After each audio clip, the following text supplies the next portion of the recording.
नौजवान कहता है नौकरी दे दो, सरकार कहती है पैसा नहीं है, अग्निवीर लेके 4 साल की नौकरी करो। भारत की सेना कहती है पैसा दे दो, सरकार कहती है तुम्हारे बजट का 63,000 करोड़ रुपए कम करेंगे।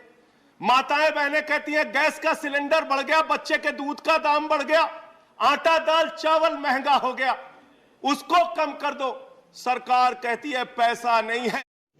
रुको जरा, सब्र करो। है किसान कहता है फसल का दाम दे दो, फसल का दाम दे दो, सरकार कहती है पैसा नहीं है।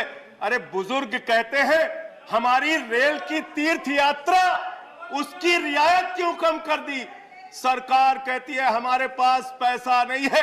देश के लोग कहते हैं शिक्षा का बजट तो बढ़ा दो, सरकार कहती है 2% से ज्यादा बजट नहीं है। क्या सोच है रे तेरी, मानना पड़ेगा।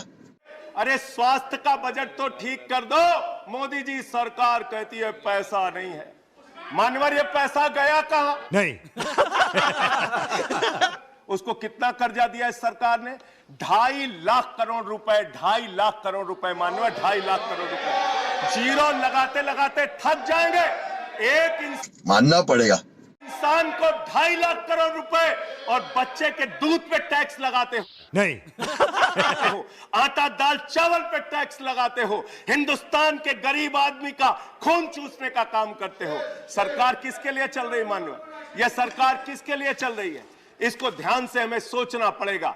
जब हम इसी सदन में किसान के काले कानून का विरोध कर रहे थे, हमें सस्पेंड करके बाहर कर दिया गया। मजा आया।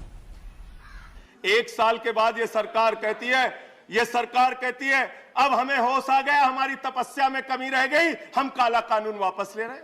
क्यों भाई? 1 साल पहले कानून वापस ले लेते तो 750 किसानों को शहीद नहीं होना पड़ता। आज क्या सोच है रे तेरी। आज एक छोटी सी बच्ची, 6 साल की बच्ची ने प्रधानमंत्री को चिट्ठी लिखा है मान्यवर। उसने लिखा है मम्मी से जब पेंसिल मांगती हूं तो मम्मी मुझे मारती है, मम्मी जब पेंसिल मांगती हूं तो मम्मी मुझे मारती है। इतने तेजस्वी लोग हैं हमारे पास। वो कीर्ति दुबे पूछ रही है मान्यवर मोदी जी कहां है, मोदी जी कहां है? मैं उस कीर्ति दुबे को बताना चाहता हूं मोदी जी की पूरी सरकार झारखंड में विधायकों की मंडी में व्यस्त है, विधायकों की मंडी में व्यस्त है। विधायक के खरीदने में लगे मान्यवर, विधायक खरीदने में लगे। मजा आया।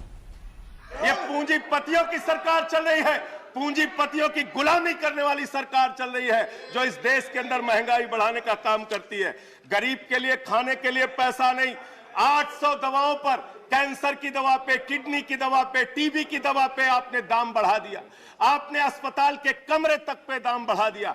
आपकी सरकार डीएचएफएल के लिए काम करती है। 34,000 करोड़ रुपए बैंकों का घोटाला डीएचएफएल ने किया और 29 करोड़ रुपए भारतीय जनता पार्टी को चंदा दिया है मान्यवर। इनसे हिसाब मांगना चाहिए। क्यों नहीं जाती ईडी इनके पास? क्यों नहीं जाती सीबीआई इनके पास? इनसे सवाल पूछना चाहिए। नहीं। मान्यवर, मैं सिर्फ इतना कहना चाहता हूं, आप खाने के लिए आपके पास, सरकार के पास पैसा नहीं, उस पर तो टैक्स बढ़ा देते हो, लेकिन गुजरात के अंदर जहरीली शराब पिलाते हो लोगों को। जहरीली शराब, 75 लोग जहरीली शराब पी के गुजरात के अंदर मर गए मानो। 75 लोगों की जान चली गई। दिल्ली के मुख्यमंत्री केजरीवाल जाते, रुको जरा, सब्र करो। देखने गुजरात का मुख्यमंत्री उन लोगों से मिलने नहीं जाता, देश के प्रधानमंत्री उन लोगों से मिलने नहीं जाते, दिल्ली के मुख्यमंत्री केजरीवाल उन लोगों से मिलने जाते हैं। माननीय, मैं कहना चाहता हूं, माननीय, no point of, I am not yielding sir, I am not yielding sir, 1 minute sir, I am not yielding sir. अभी मजा आएगा ना भिड़ो। I am not yielding, let me complete sir. Sir बस खत्म कर रहा हूं, कंक्लूड कर रहे हो। ये सरकार पूंजीपतियों की सरकार है मान्यवर, ये बिल्डर्स के लिए काम करते हैं। मैं आपको बता रहा हूं, गुजरात में मान्यवर, गुजरात के अंदर, गुजरात में नवासारी एक जगह है, गुजरात में सीआर पार्टी के सांसद। नहीं सर, आई एम नॉट एल्डिंग, इसी चेयर से कहा गया। रुको जरा, सब्र करो। जब बोलते रहो तो किसी को पॉइंट ऑफ ऑर्डर नहीं देंगे। No sir, no, I am not yielding. अब बात खत्म कर रहा हूं, मेरा लास्ट पॉइंट।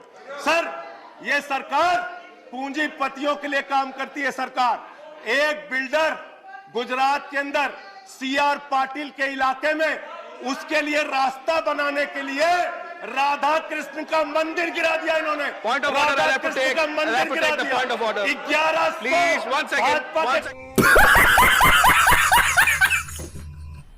मजा आया।